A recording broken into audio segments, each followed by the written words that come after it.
afternoon. Thank you for having me. Excited to talk to you today. The name of the conference, Video Everywhere, so thought we'd talk about video. I want to first start with complimenting the DPAA on their use of video in terms of audience generation for this event. So this represents all the people that I know. This represents all the people I know who said they saw me in a video promoting this event in the back of a cab. This represents all the people I know who told me they saw me in a video promoting this event in an elevator. And this is the one guy who told me they saw me in a video on late night TV promoting this event. Now, given it was just the one guy, I'm thinking maybe it was a late night. He really just saw it in the back of the cab. But it's cool. For me, I saw this video everywhere, and it worked. It filled the room, and lots of people were talking about it. So I think everyone from show producers, event producers, to YouTube stars, to B2B companies understand the importance of video, the impact of video. Video allows us to tell stories in a really emotional way. It allows us to bring people on a journey. It allows us to share our knowledge, our expertise, our insight. And it's not just about the sight, sound, and motion. It's about the emotion. It's about the passion. It's about the feelings that we can get. We can get people to feel something when they watch video. Now, this is important for all brands, because brands can use video to create relationships with their audience. It's really important for a B2B brand like IBM, where you can't go to a store and buy IBM, right? It's a really hard brand to touch and feel. So video helps us do a number of things. It helps us create relationships with our audience. It helps our audience actually engage with our brand. It helps us scale some of our marketing activations. So maybe an activation is grounded on one medium or another. We use video to make it bigger and broader and scale to our large audience. It's also, video is the social content of choice. So if we can do video that's very designed to be shared, then our advocates can share the video and further scale our message for us. So video is really important in all the activations that we do and all the programs that we do, all the branded content. And I'm going to try and bring that to life a little bit with some examples. So hopefully many of you saw this amazing movie called Hidden Figures. It was launched last January, and it was a movie about 3 African-American female mathematicians in the 60s working at NASA. That's a really intriguing combination of things to create a story around.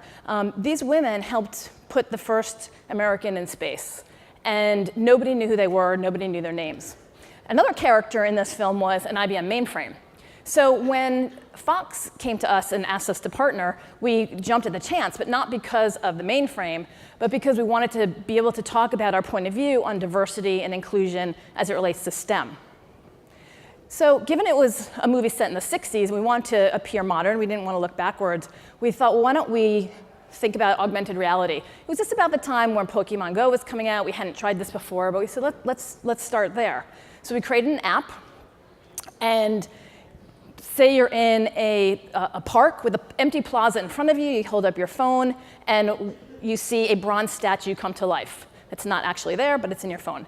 And that statue is of one of the 3 characters in the film, and also many other people that we decided to feature as, quote, hidden figures in the STEM field. So we can bring their important discoveries and scientific achievements to light. So in that app, not only did you see the beautiful bronze statue, but you also saw video, lots of video about every one of the featured scientists and engineers. We also did a lot of videos with the actresses in the film, so Janelle Monáe and Octavia Spencer and Taraji P. Henson, all talking about why they chose this role in the film and why that was important to them. And we feature our own chief diversity officer talking about IBM and the importance of diversity and inclusion as it relates to STEM. And in fact, the conversation in social media increased 250% around IBM as it relates to diversity and STEM.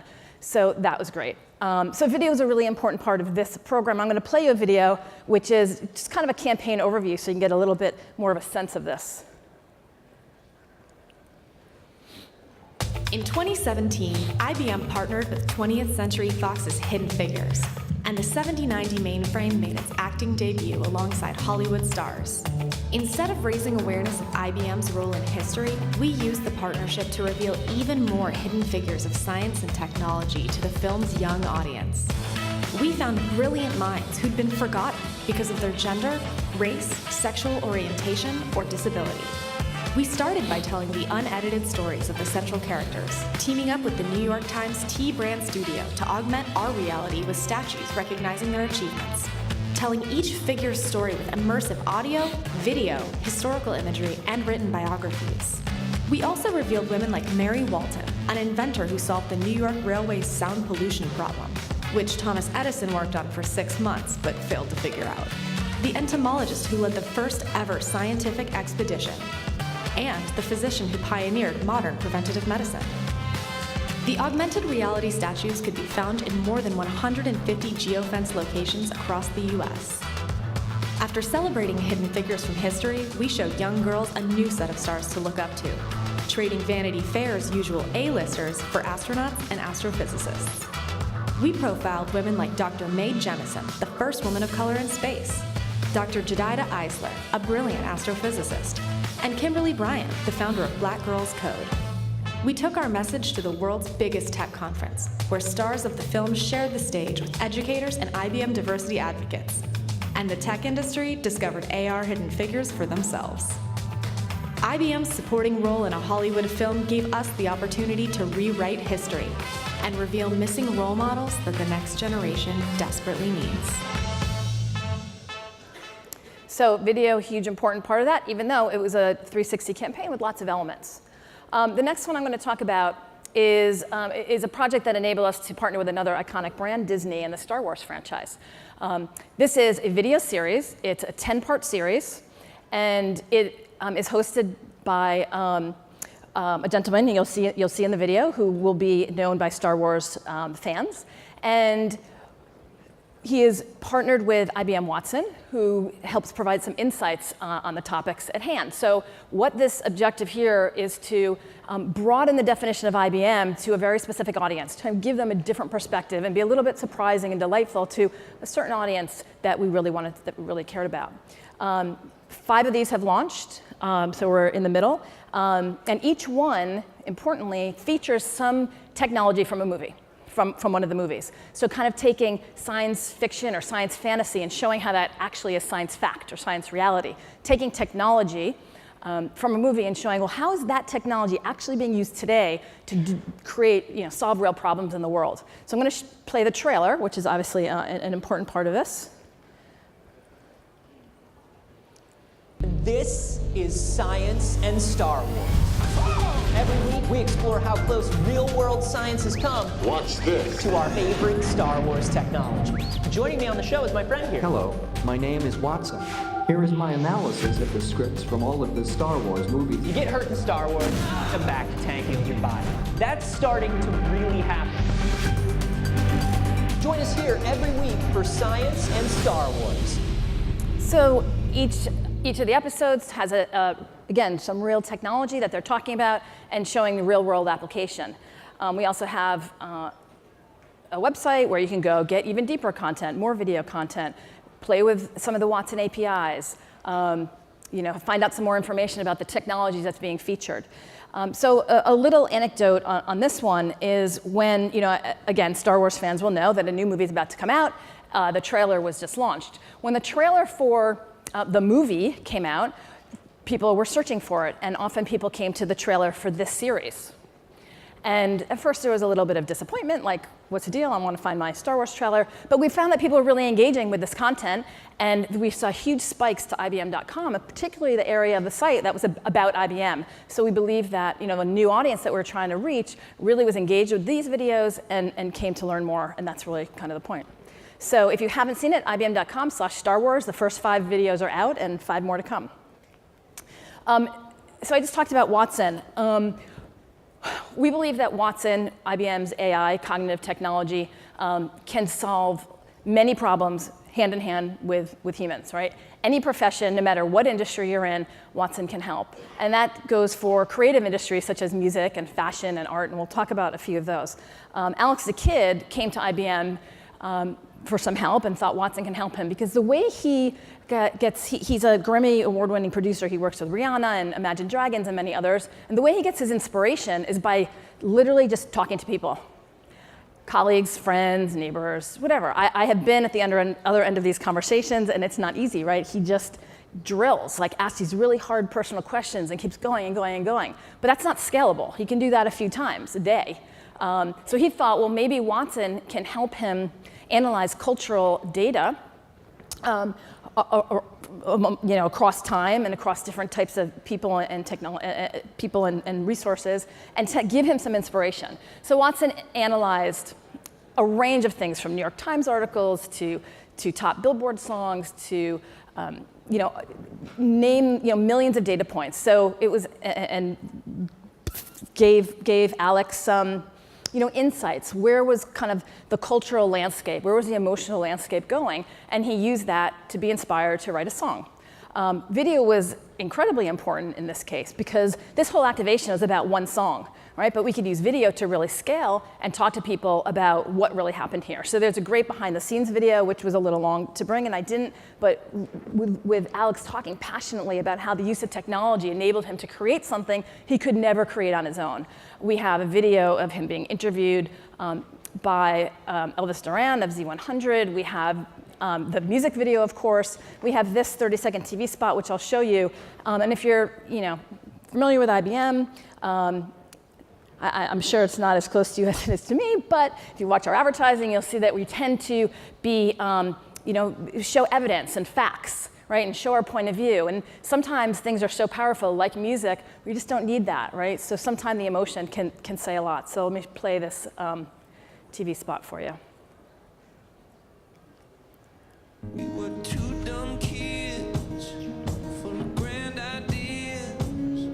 We knew this would end from the start. It's not easy. No, it's not easy. It's not easy breaking your heart.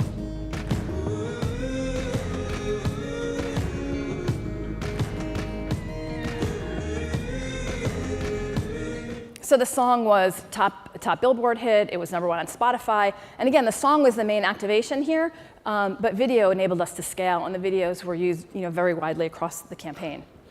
And finally, I will talk about artists and portraits and how artists might use cognitive technologies to be inspired.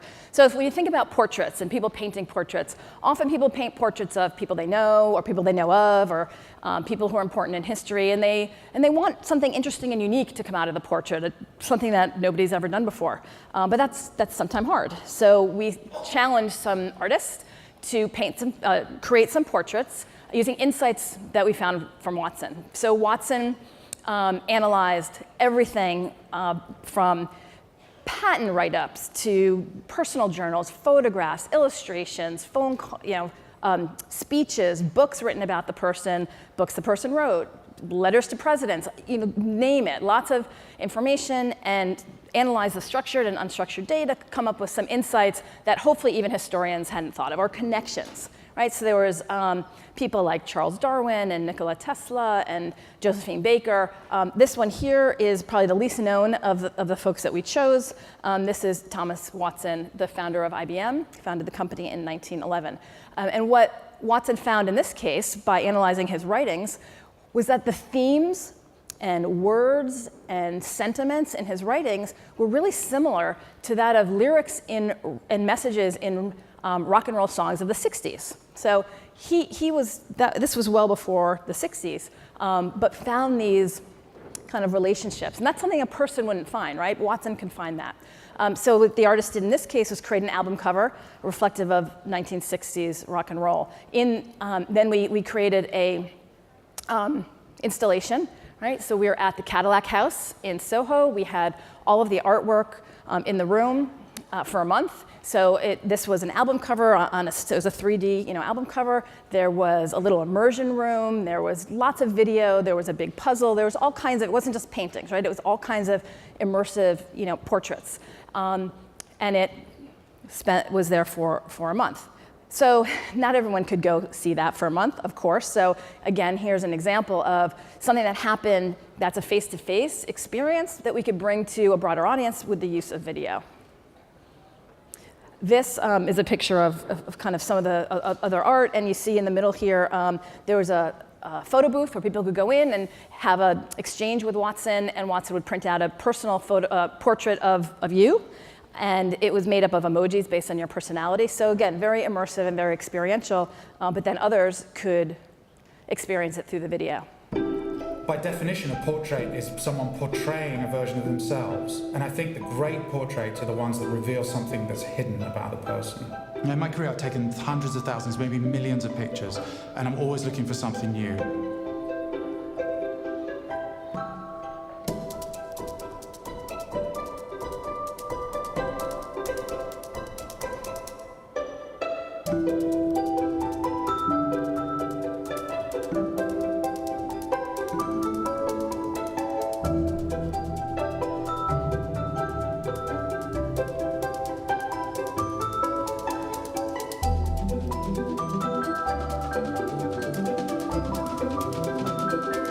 I'm excited that I was assigned Nikola Tesla. The insight that Watson found was that he was actually an artist. We analysed a cross-section of Darwin's writings, his pictures, his imagery, and then Watson extrapolated a load of keywords. And that was the thing that was missing. It was linking up all of these pieces of text.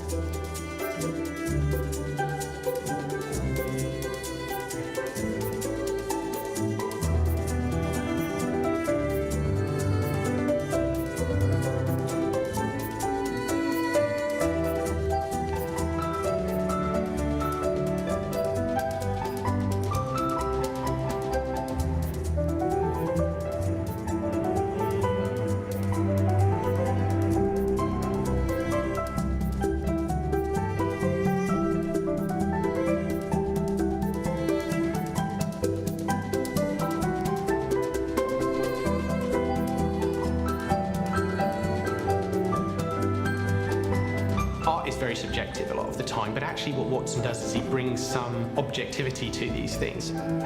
We can actually start to apply a logic to the creative decisions that we're making. So again, it was an installation in one place where people filtered through. The video, this one and others, enable us to scale this. And the important thing here is that we got lots of phone calls. I got phone calls from museums. I got phone calls from someone who's an art consultant. We got phone calls from an auction house who wanted to understand, well, how could we work with Watson? There seems to be something here. How can we use Watson in our business? So again, that's kind of the end game.